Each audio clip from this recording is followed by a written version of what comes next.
오늘은 11월 첫째 주일입니다. 11월 우리의 다짐은 사랑하며 감사하는 교회라고 이렇게 정해 보았는데요. 여러분, 감사하는 마음이란 어떠한 마음일까요? 여러 가지로 표현할 수가 있을 것 같은데, 저는 나에게 허락된 것들을 당연하게 여기지 않는 마음이 바로 감사하는 마음이다라고 그렇게 표현할 수 있을 것 같습니다.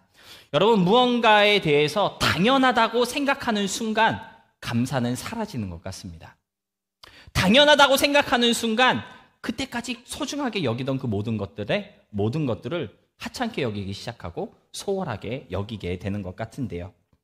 11월을 살아가며 저와 여러분의 삶 가운데 허락된 것들이 참 많이 있는데, 허락된 그 모든 것들이 당연한 것들이 아니고 다 하나님의 은혜이고 또 하나님의 사랑의 증거임을 깊이 좀 묵상하면서 좀 우리의 삶 가운데 사랑하는 가운데 감사가 넘쳐나는 행복한 11월 한 달이 될 수 있었으면 좋겠습니다. 그러한 의미에서 우리 본문으로 함께 읽은 창세기 27장의 말씀을 이렇게 쭉 보면요, 나에게 주어진 것을 당연하게 여겼던 에서의 모습을 발견할 수가 있고요, 반대로 내 것이 아닌 것을 어떻게든 빼잡고자 거짓말을 서슴지 않았던 야곱의 모습을 창세기 27장은 우리에게 보여주고 있는 것 같습니다. 거짓말과 하나님의 선하심이라고 하는 좀 뭔가 어울리지 않고 또 쉬우면서도 쉽지 않은 것 같은 그러한 주제로 창세기 27장은 저와 여러분을 인도하고 있는데요. 창세기 27장을 한 번이라도 읽어보신 분들은 아시겠지만, 야곱은 그의 형에게 허락됐던 장자의 축복을 빼앗기 위해서 거짓말과 속임을 서슴지 않았습니다.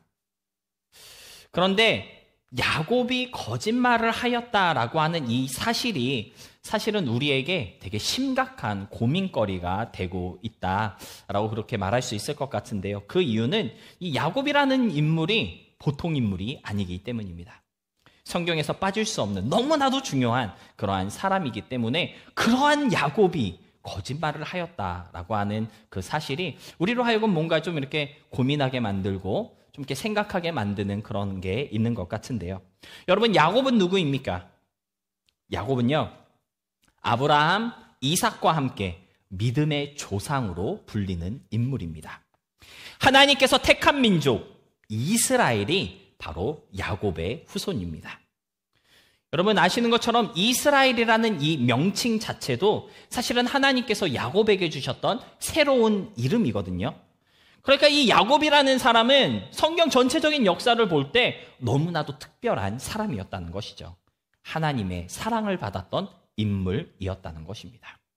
하나님께 있어서 말 그대로 VIP 같았던 그러한 야곱이 거짓말을 일삼았다라고 하는 오늘 성경의 기록은 우리로 하여금 믿는 사람이 과연 이래도 되는 것인가, 좀 그러한 고민을 하게 만드는 것 같은데요. 무엇보다 야곱의 이 거짓말을 통해 하나님께서 자신의 뜻을 이루시고 하나님의 어떤 계획을 성취해 나가셨다는 것을 말씀하고 있기 때문에 창세기 27장의 말씀이 우리를 더욱 헷갈리게 하고 고민하게 만들고 있는 것 같습니다.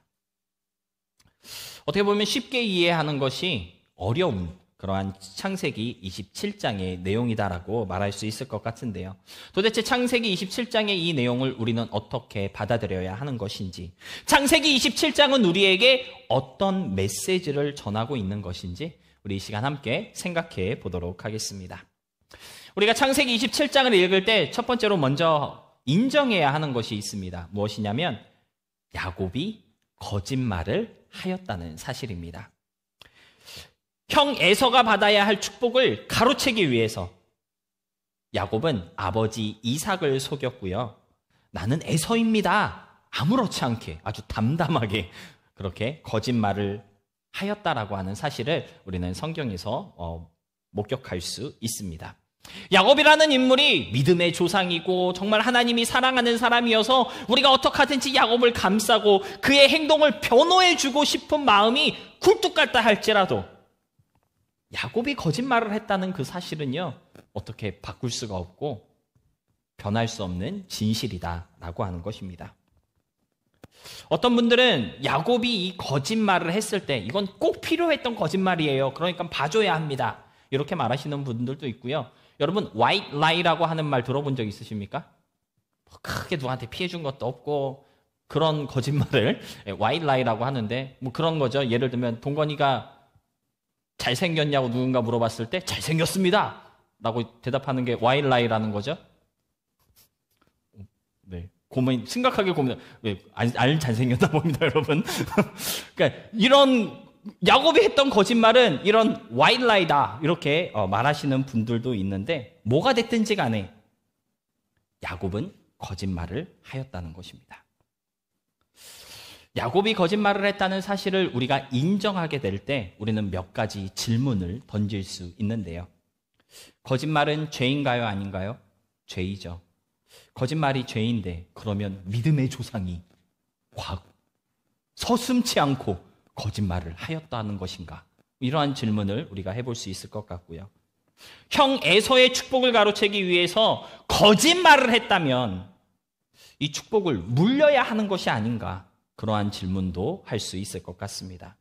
아무렇지 않게 죄를 범한 이 야곱이 어떻게 믿음의 조상이 될 수 있는가? 그렇게 반박할 수도 있을 것 같은데요. 거짓말을 한 야곱은 분명 죄를 지었고 축복을 가로채기 위해 잘못된 행동을 하였습니다. 먼저는 이 사실을 우리가 인정해야 한다는 것입니다. 두 번째로 우리가 알아야 하는 부분이 있는데요.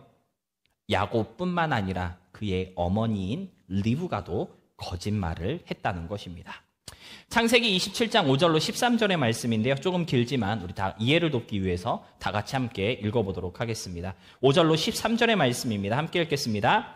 이삭이 그의 아들 에서에게 말할 때에 리브가가 들었더니 에서가 사냥하여 오려고 들려나가매 리브가가 그의 아들 야곱에게 말하여 이르되 내 아버지가 내 형 에서에게 말씀하시는 것을 내가 들으니 이르시기를 나를 위하여 사냥하여 가져다가 별미를 만들어 내가 먹게 하여 죽기 전에 여호와 앞에서 내게 축복하게 하라 하셨으니 그런즉 내 아들아 내 말을 따라 내가 내게 명하는 대로 염소떼에 가서 거기서 좋은 염소 새끼 2마리를 내게로 가져오면 내가 그것으로 내 아버지를 위하여 그가 즐기시는 별미를 만들리니 내가 그것을 내 아버지께 가져다 드려서 그가 죽기 전에 내게 축복하기 위하여 잡수시게 하라. 야곱이 그 어머니 리브가에게 이르되 내 형 예서는 털이 많은 사람이요 나는 매끈매끈한 사람인즉 아버지께서 나를 만지실진데 내가 아버지의 눈에 속이는 자로 보일지라 복은 고사하고 저주를 받을까 하나이다. 어머니가 그에게 이르되 내 아들아 너의 저주는 내게로 돌리리니 내 말만 따르고 가서 가져오라. 여러분 창세기 27장 5절로 13절의 말씀에서 보는 것처럼 야곱이 형 에서의 축복을 빼앗기 위해서 거짓말을 하게 된 결정적인 이유는 무엇이었습니까? 그의 어머니 리브가가 그렇게 하라고 시켰기 때문입니다. 그러니까 야곱뿐만 아니라 리브가도 이삭을 속이는 일에 아주 적극적이었다라는 사실을 우리는 발견할 수 있다는 것입니다. 그런데 사실 그것보다 더 소름 돋는 사실이 하나 더 있습니다. 그것이 무엇이냐면 리브가는요 언제든지 이삭을 속일 준비를 하고 있었다는 것입니다. 창세기 27장 15절의 말씀인데요. 우리 함께 보도록 하겠습니다. 리브가가 집 안 자기에게 있는 그의 맏아들 에서의 좋은 의복을 가져다가 그의 작은 아들 야곱에게 입히고. 여러분 앞에서 우리는 야곱이 엄마에게 형 에서는 털이 많은 사람이고 나는 매끈매끈한 사람이에요. 이거 어떡하려고 그러십니까? 그랬더니 리브가가 걱정 말고 가서 염소나 갖고 와 이렇게 하는 걸 우리가 읽었는데요. 이 야곱이 아버지 이삭에게 에서인 척하기 위해서 리브가가 야곱을 변장시키는 그 장면이 바로 창세기 27장 15절의 말씀입니다. 야곱을 에서로 완벽하게 변장시키기 위해서 리브가는 에서의 옷을 야곱에게 입혔는데요. 그런데 이 에서의 옷이 어디에 있었다라고 창세기 27장 15절은 말씀하고 있습니까?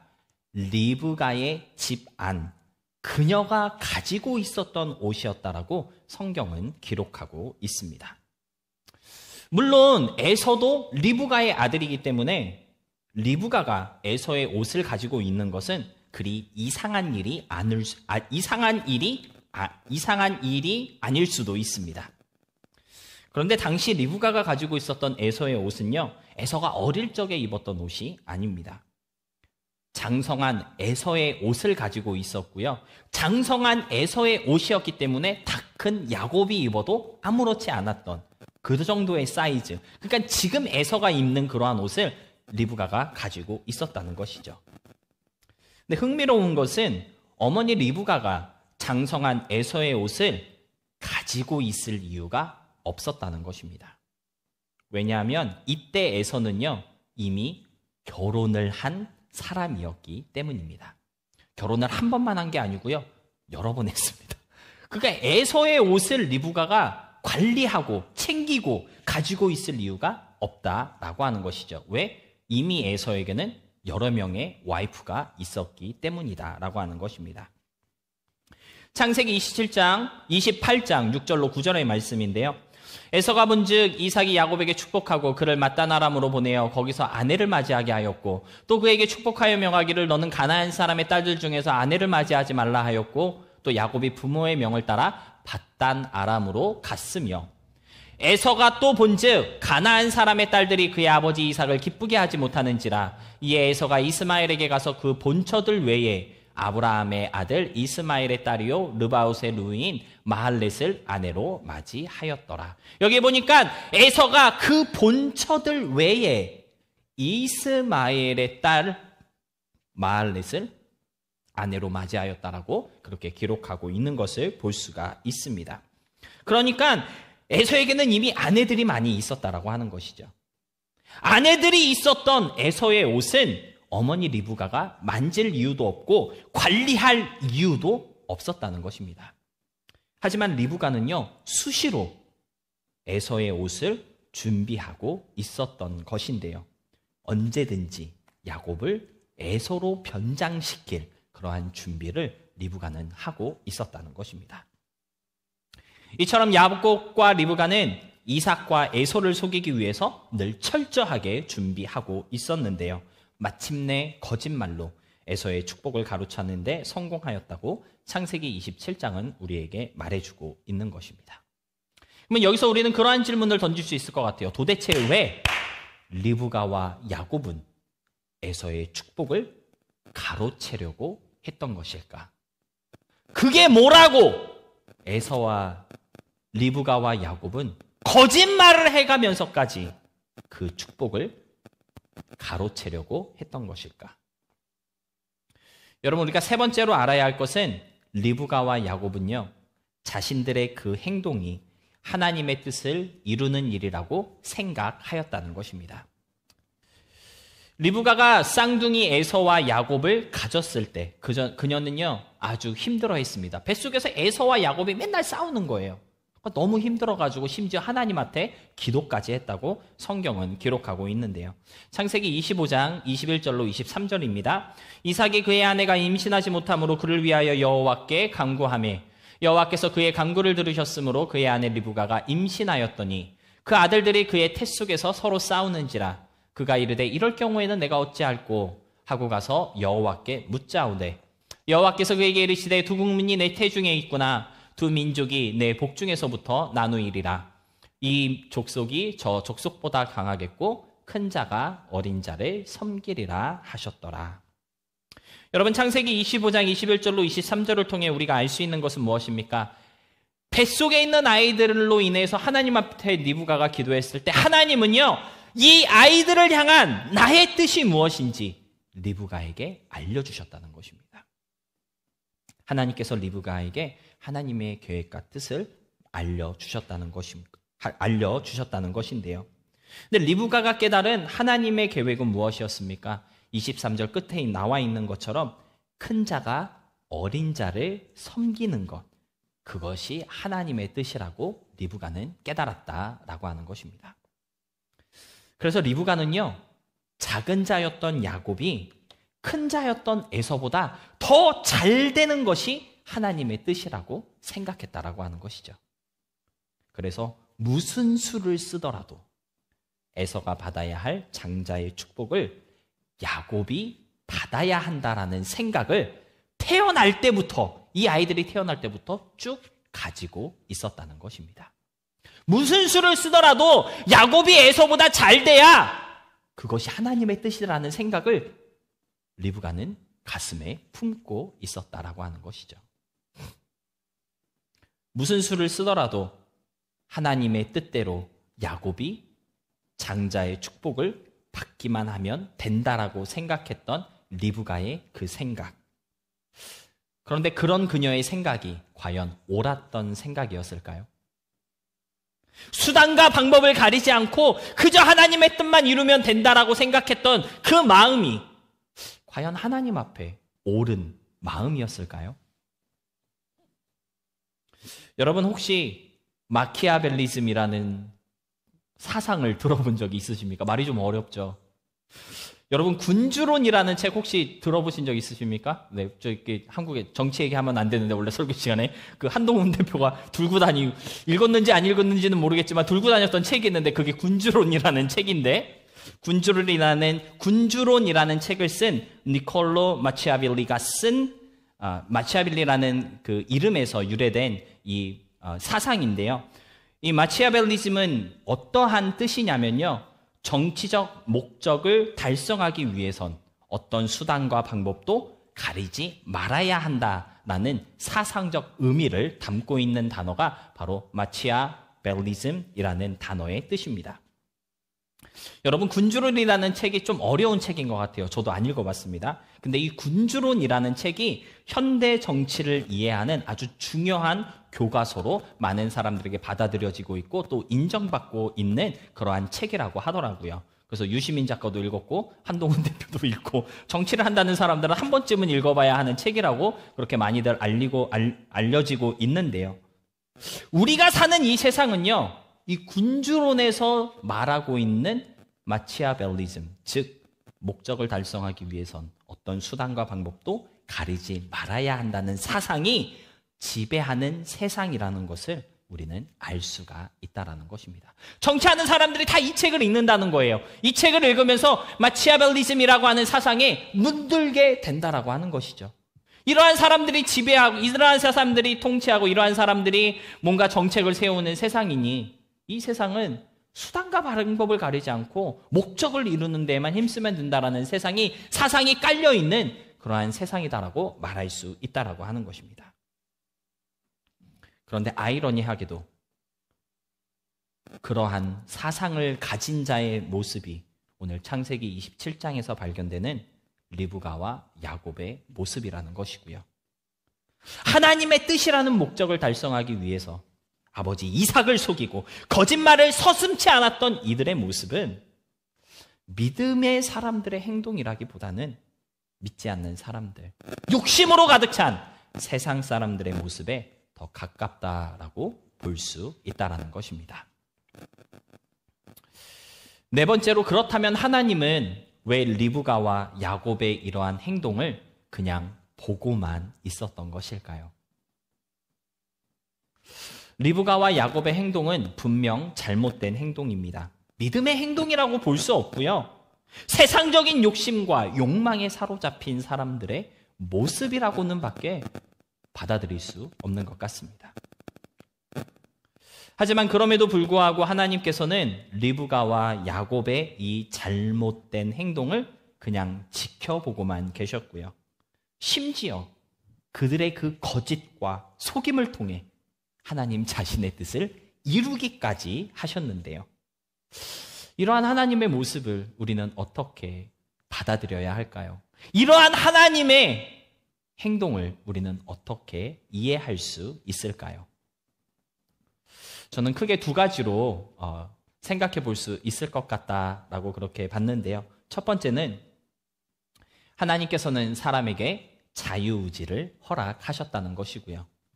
두 번째는 사람은 악하지만 하나님은 그 악함조차도 자신의 뜻을 위해 사용하신다는 것입니다. 하나님께서는 사람에게 자유의지를 허락하셨다는 것이고요. 두 번째는 우리는 악하지만 하나님은 우리의 그 악함도 하나님의 뜻을 이루기 위해 사용하신다는 것입니다. 여러분, 하나님께서는요, 사람에게 자유의지를 주셨습니다. 그리고 그 자유의지대로 살아가도록 허락하셨는데요. 여러분, 오해하지 말아야 할 것은 하나님께서 리브가와 야곱이 죄를 짓도록 방치해 둔 것이 아니라는 것입니다. 그들이 거짓말이라는 죄를 짓도록 허용하신 것이 아니라 그들에게 허락하신 자유의지를 하나님은 존중하셨다는 것입니다. 하나님이 허락하시고 존중해 주신 이 자유의지를 가지고 리브가와 야곱은 거짓말을 하고 축복을 가로채는 악한 일을 저질렀다라고 하는 것이죠. 여러분, 자유의지라는 말 들어본 적 있으신가요? 이 자유의지는 원래는 누구에게 있었습니까? 아담에게 있었던 것입니다. 근데 이 아담도 이 자유의지를 가지고 하나님과 맺었던 약속, 언약을 깨뜨렸는데요. 그로 인해 모든 인류가 타락하게 되었고 그 타락의 결과로 모든 인류가 죽음에 이르게 된 것입니다. 하나님께서는 리브가와 야곱에게도 자유의지를 주셨습니다. 그리고 이 자유의지에 따라 리브가와 야곱은 이삭이 에서를 축복하려고 할 때 내가 어떻게 반응해야 할지를 선택할 수 있었다라고 하는 것이죠. 창세기 27장에 기록된 것처럼 거짓말과 속임으로 그 축복을 빼앗을 것인지 아니면 진지하고 신중하게 이것이 하나님의 뜻인데 아버지 이삭님, 남편 이삭아 어떻게 행동하는 게 좋을까? 이삭과 대화를 할 수도 있었다라고 하는 것입니다. 그러한 선택이 사실은 리브가와 야곱에게 있었다는 것이죠. 하지만 리브가와 야곱은 거짓과 속임이라는 것을 선택한 것이고 그들의 자유한 의지대로 아버지 이삭을 속이고 에서의 축복을 가로챘던 것입니다. 여기서 우리가 깨닫게 되는 중요한 진리가 하나 있습니다. 바로 자유의지를 가지고 있는 인간은 늘 악한 것을 선택한다는 것입니다. 분명 선하고 좋은 길이 있는데 무엇이 선하고 좋은 길인지 아는데 그럼에도 불구하고 사람은 늘 악하고 잘못된 길을 선택하고 그 길을 걸어간다라고 하는 것입니다. 왜 그럴까요? 왜 사람은 악한 것에 끌리고 악한 것을 더 좋아하는 걸까요? 아담의 범죄로 인해 모든 인류가 다 부패하였고 선한 것에서 이미 멀어져 있기 때문입니다. 시편 53편 1절로 3절은 그 사실에 대해서 아주 잘 표현하고 있는데요. 우리 53편 1절로 3절 말씀 다 같이 함께 읽어보도록 하겠습니다. 함께 읽겠습니다. 시작. 어리석은 자는 그의 마음에 이르기를 하나님이 없다 하도다. 그들은 부패하며 가증한 악을 행하며 선을 행하는 자가 없도다. 하나님이 하늘에서 인생을 굽어 살피사 지각이 있는 자와 하나님을 찾는 자가 있는가 보려 하신즉 각기 물러가 함께 더러운 자가 되고 선을 행하는 자 없으니 한 사람도 없도다. 여러분, 시편 기자가 강조하고 있는 것은 무엇인가요? 모든 사람이 다 선을 행하지 않았다는 것입니다. 모든 사람이 다 부패하였다라고 하는 것이고요. 악한 것을 좋아하고 악하게 살아가는 것을 즐겨하고 있다는 사실을 시편 53편은 우리에게 말해주고 있습니다. 모든 사람은 악한 것을 선택합니다. 그들의 생각과 마음과 의지와 계획은 언제나 악한 것을 향해 있다라고 하는 것이죠. 우리가 리브가와 야곱의 모습을 보면서 공감하며 또 인정해야 하는 것은 오늘 성경에 나온 리브가와 야곱처럼 나도 늘 악한 선택을 하며 살고 있구나. 그 사실을 깨달을 수 있어야 한다는 것입니다. 왜냐하면 나도 하나님에게서 멀어진 부패한 사람이고요. 선한 것을 택하기보다는 악한 것을 즐거워하는 죄인이기 때문입니다. 여러분, 누군가 여러분에게 당신은 어떤 사람입니까? 라고 물어본다면 여러분은 여러분 스스로를 어떻게 평가하고 소개하시겠습니까? 저란 사람 나쁘지 않은 사람입니다. 좀 괜찮은 사람이에요. 저는 정직한 사람입니다. 성실한 사람이에요. 이렇게 자기 자신을 표현할 수 있고 또 평가할 수 있을 텐데요. 아쉽게도 성경은 우리를 어떻게 평가하고 있습니까? 선한 것이 하나도 없는 사람이라고 말씀하고 있습니다. 저와 여러분을 죄인이라고 부르고 있다는 것입니다. 하지만 우리가 기억해야 할 것은 무엇입니까? 선을 택할 수 있는 자유가 있지만 선을 택하지 않고 악한 것만 선택하는 우리, 그래서 죄의 결과에 매여서 죄 가운데 살아가는 그런 저와 여러분을 위해 바로 예수님이 이 땅에 오셨다는 것을 우리는 기억할 수 있어야 합니다. 여러분, 창세기 27장의 이야기를 통해 우리는 우리가 얼마나 선을 멀리하고 있는 죄인인지를 발견할 수 있다는 것이고요. 그러한 악한 것을 좋아하고 매일 악하게 살려고 노력만 하고 있는 나를 위해서 예수님께서 이 땅에 오셨다라고 하는 그 사랑의 진리를 우리는 창세기 27장을 통해 재발견할 수 있다라고 하는 것입니다. 오늘을 살아가는 우리 안에 예수님의 십자가 보혈로 주어진 그 구원의 은혜가 넘쳐날 수 있었으면 좋겠고요. 그로 인해 조금은 선한 마음, 조금은 더 선한 삶을 살 수 있게 되는 우리 모두가 될 수 있었으면 좋겠습니다. 두 번째로, 사람은 악하지만 주님은 그조차도 선한 도구로 사용하신다라고 하는 사실을 오늘 성경은 우리에게 보여주고 있는데요. 사실 이러한 일들은요, 성경에 이미 여러 번 증거되어졌고 또 우리에게 성경에서 들려주고 있는 사실입니다.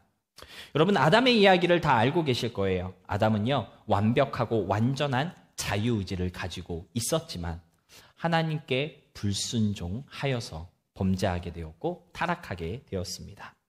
그런데 하나님은 아담의 그 악함을 메시아를 통한 구원의 발판으로 사용하셨다라고 하는 사실을 우리는 창세기 3장을 통해 볼 수가 있습니다.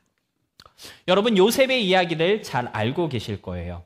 요셉은요, 형들에게 미움을 받고 형들의 질투로 애굽의 종으로 팔려 나갔던 그러한 사람이었습니다. 형들의 그 악한 행동을, 하지만 하나님은 요셉을 애굽의 총리로 만드는데 사용하셨다라고 하는 사실을 성경은 우리에게 들려주고 있는데요. 우리 창세기 45장 4절로 5절의 말씀 함께 보겠습니다. 함께 읽겠습니다. 요셉이 형들에게 이르되 내게로 가까이 오소서. 그들이 가까이 가니 이르되 나는 당신들의 아우 요셉이니 당신들이 애굽에 판 자라. 당신들이 나를 이곳에 팔았다고 해서 근심하지 마소서, 한탄하지 마소서. 하나님이 생명을 구원하시려고 나를 당신들보다 먼저 보내셨나이다. 여러분, 여기서 우리가 알 수 있는 것은 무엇입니까? 요셉을 팔았던 형제들의 마음에는요, 요셉이 애굽의 총리가 될 것이라는 기대가 전혀 없었다는 것입니다. 그들은 단지 요셉이 너무 얄미웠던 거예요. 요셉에 대한 질투와 미움 때문에 요셉을 애굽의 노예로 팔았던 것이지 어떠한 선한 의도나 계획은 전혀 없었다는 것입니다. 하지만 형들의 그 악함을 하나님께서는 생명을 구하는 선한 일의 도구로 사용하셨다라고 하는 사실을 창세기 45장은 우리에게 보여주고 있는 것인데요. 마찬가지로 오늘 본문으로 함께 읽은 창세기 27장에서도 우리가 발견할 수 있는 것은 거짓과 속임을 주저하지 않았던 리브가와 야곱의 악함을 하나님께서는 선한 일의 도구로 사용하셨다는 것입니다. 여러분, 우리가 기억해야 할 것은 무엇입니까? 우리는 악하지만 우리의 그 악함이 하나님의 선한 계획을 절대로 실패시키지 못한다는 것을 깨달을 수 있어야 한다는 것입니다. 선한 일을 하기에 너무나도 연약하고 부족한 우리이지만 그렇다고 해서 우리를 향한 하나님의 선하신 뜻까지도 좌절되는 것이 아니라는 것입니다. 우리는 죄로 인해 넘어질 수 있지만 하나님은 실수하지 아니하신다는 것이고요. 우리는 부족하지만 하나님은 완전하시고 완벽하기 때문입니다. 개인적으로 저에게 큰 위로가 되는 성경 구절이 하나 있는데요. 여러분도 잘 알고 있는 성경 구절입니다. 바로 로마서 8장 28절의 말씀인데요. 이렇게 기록하고 있습니다. 우리가 알거니와 하나님을 사랑하는 자, 곧 그의 뜻대로 부르심을 입은 자들에게는 모든 것이 합력하여 선을 이루느니라. 여러분, 하나님께서는요, 모든 것이 선할 수 있도록 일하시는 하나님이십니다. 모든 것을 선하게 이루시고 선하게 역사하시는 하나님이시라고 로마서 8장은 우리에게 증거하여 주고 있다라는 것인데요. 우리의 악함도, 우리의 약함도, 우리의 넘어짐, 우리의 부족함도 모든 것을 선하게 이루시는 하나님을 방해할 수 없고요. 하나님을 좌절시킬 수 없다고 성경은 강조하고 있는 것입니다. 마커스의 찬양 중에 우리가 좋아하는 그러한 찬양이 있는데 이 찬양의 고백이 그러한 고백의 찬양이 있습니다. 주여 우린 연약합니다. 오늘 하루 또 실수합니다. 주의 긍휼을 구하는 죄인입니다. 우린 연약합니다. 그러나 그날에 우리를 이루실 주는 완전합니다. 동건이가 한참 이 찬양 많이 불렀었는데요. 이 찬양의 고백처럼 우리는 연약하고 우리는 넘어지는 죄인이지만 우리를 세우시고 우리의 삶 속에서 자신의 뜻과 계획을 이루시는 하나님은요, 완전하신 하나님이라는 사실을 우리는 기억해야 한다라는 것이고요. 연약함 중에서도 강함되게 하시는 그 주님을 좀 바라보는 그러한 저와 여러분이 될 수 있었으면 좋겠습니다. 말씀을 정리하겠습니다. 거짓과 속임으로 에서의 축복을 가로챈 야곱과 리브가의 행동은 분명 잘못된 행동이었지만 하나님은 그들의 그 악함을 선하신 하나님의 뜻과 계획을 위해 사용하셨습니다. 그렇다고 해서 야곱과 리브가의 행동이 정당화될 수는 없겠죠. 그들의 행동에 대한 책임과 선하지 못했던 선택에 대한 결과는 분명 그들이 감당해야 하는 몫이라는 것을 우리는 기억해야 한다라는 것입니다. 그리고 성경을 보면요, 실제로 야곱과 리브가는 자신들의 그 잘못된 행동에 대한 값을 철저하게 지불하였다라고 하는 사실을 우리는 목격할 수가 있는데요. 거짓말로 에서의 축복을 빼앗았던 야곱은요, 삼촌 라반의 집에서 무려 20년이나 노예처럼, 좀 죄송한 표현이지만 정말 개처럼 일하였다라고 성경은 말해주고 있고요. 재밌는 사실은 야곱이 거짓말로 에서의 축복을 빼앗았잖아요. 근데 창세기 31장 41절로 42절에 보면요, 야곱도 똑같이 라반의 거짓말에 휘달리면서 20년의 세월을 개고생했다고 기록하고 있다라고 하는 것입니다. 거짓말로 에서의 축복을 가로챘던 야곱은 똑같이 삼촌 라반의 거짓말로 20년 동안이나 고생하였다는 것입니다. 리브가는 어떨까요? 야곱에게 속임을 지시했던 리브가의 행동에는 어떤 결과가 있었을까요? 그녀는 무려 20년 동안이나 그토록 사랑하는 야곱을 보지 못하고 그리워하는 벌을 받게 되었습니다. 흥미로운 게 뭔지 아십니까? 당시 이삭이 에서에게 축복하려고 했을 때 야곱을 막 만졌잖아요. 만진 이유가 뭐냐면 에서의 눈이 잘 보지 못했기 때문에 그랬거든요. 잘 보지 못했던 이삭을 속인 리브가는요, 자신이 그토록 보고 싶어 했던 야곱을 보지 못하는 처지가 되어버렸다라고 하는 것입니다. 우리가 기억해야 할 것은 무엇입니까? 우리의 모든 결정과 행동에는요, 책임이 따른다는 것을 기억해야 한다라는 것입니다. 우리의 생각과 마음, 그에 따라 달라지는 삶의 모습들마다 분명한 책임이 따를 것이고요. 하나님은 그 책임을 반드시 물으신다는 것을 잊지 않을 수 있어야 한다라는 것이고요. 하나님께서 우리의 행동과 선택에 대한 책임을 물으시는 이유는 하나님의 자녀된 우리에게는 하나님을 닮아가야 할 의무가 있고 하나님처럼 거룩해져야 할 책임이 있기 때문입니다. 예수님의 십자가 사랑을 받은 우리라면, 하나님의 은혜 안에서 매일을 살아가는 사람들이라면 신실하고 진실하게 거룩하게 살아가야 할 책임이 나에게 있다는 사실 여러분들 잊지 마시고, 여러분의 삶이 잘못된 선택으로 힘들고 괴로운 삶이 되기보다는 하나님을 닮아가는 기쁨과 평안한 삶이 될 수 있도록 주님 안에서 올바른 선택으로 이어지는 삶이 될 수 있기를 주님의 이름으로 소망하며 축복합니다.